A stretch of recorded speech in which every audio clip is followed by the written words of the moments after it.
Netop. Hun kommer nu.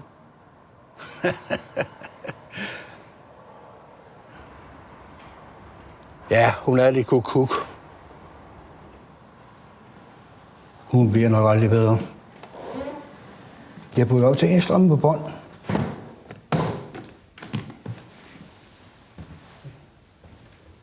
Ja, hun er enestående.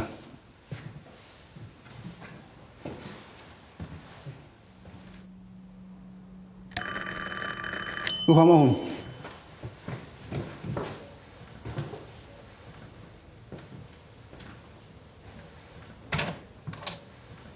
Ja, kom ind på, Susanne.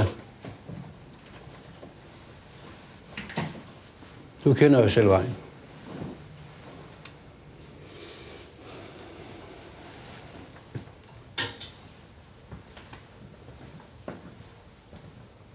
Jeg har haft den der drøm igen, du ved.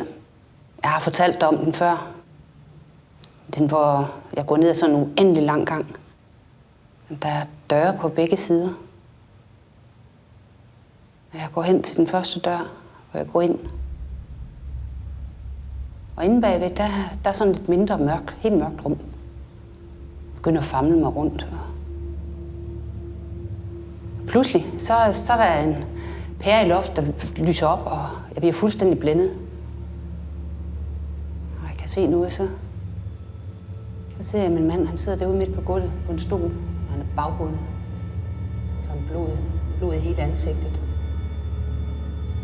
Jeg går så hen til ham. Men i stedet for at hjælpe ham fri, så begynder jeg bare at slå ham i hovedet sådan flere gange.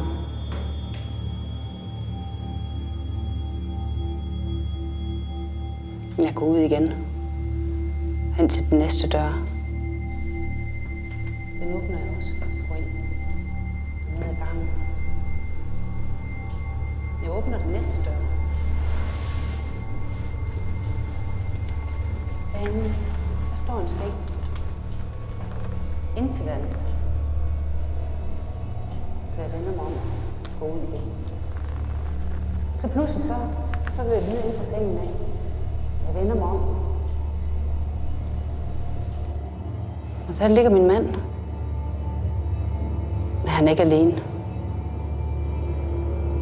Han er sammen med en ung blondine. Og hun er nøgen.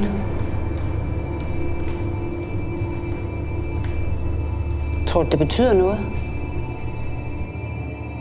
Kan der være en mening i det? Jørgen? Jørgen?